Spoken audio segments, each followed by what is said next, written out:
fields. So if you have an appliance, a game addition or like an accessory that was made so that instead of the player sitting on the couch playing with a controller, they SLS got up cameras. and became the controller.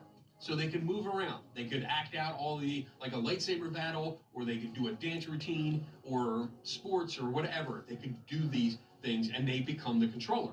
So the Kinect operates because it sends out infrared light. So it has an emitter. It sends out infrared light either with the speckle pattern, which was used in the first version, or it has three lights that flood the environment with infrared light. And then it also combines that with the ambient infrared light to create a map of the area.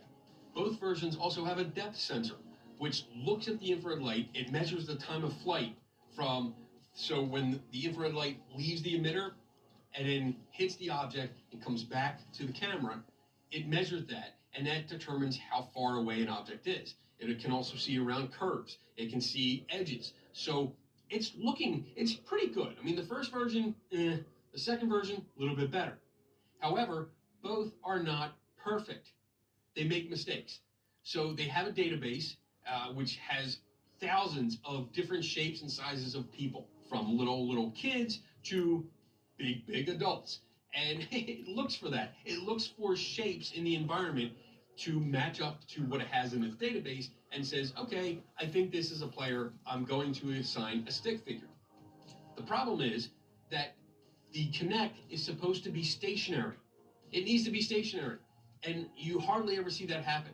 Most of the time we see people, ghost hunters, using it with a handle and a tablet, and they're walking around the environment. So from the Kinect's perspective, since it's supposed to be stationary, if it's moving around like that, it sees everything as moving. The environment is moving, not the Kinect. Yeah, so Again, bullshit for ghost hunting, yeah.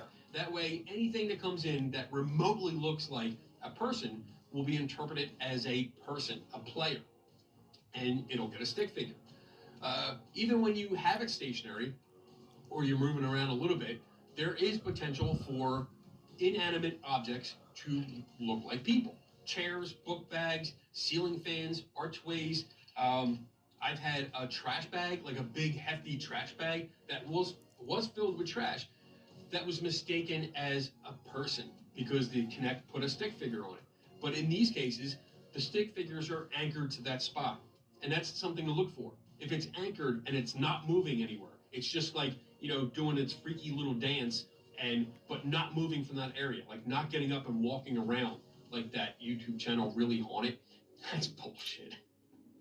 The anchoring is a red flag. It tells you that the Kinect is making a mistake. So for the stick figures that walk around and do stuff like that channel, that Really Haunted channel, like that's just an overlay.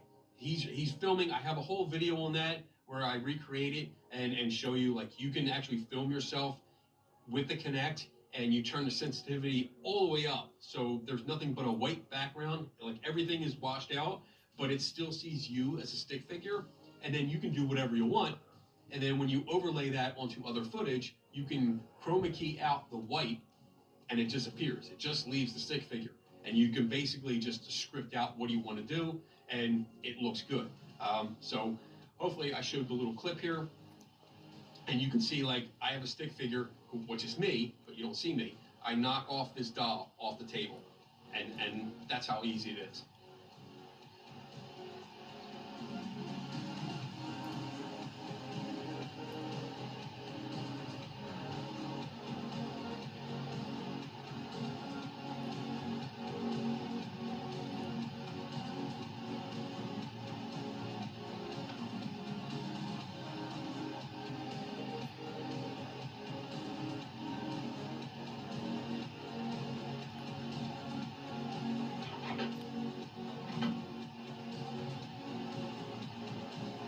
There's also something really important that I think most people miss when they're dealing with the Kinect. I did explain that it uses infrared light.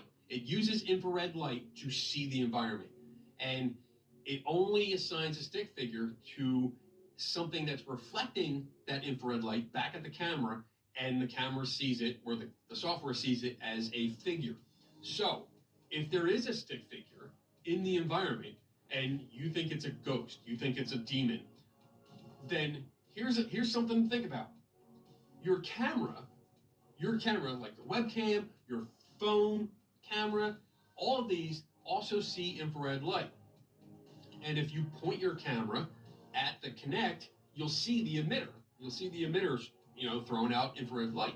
So if there really was an entity somewhere in that room that was making this stick figure, you would be able to see it on your camera. Like, here's an example. This is a remote control.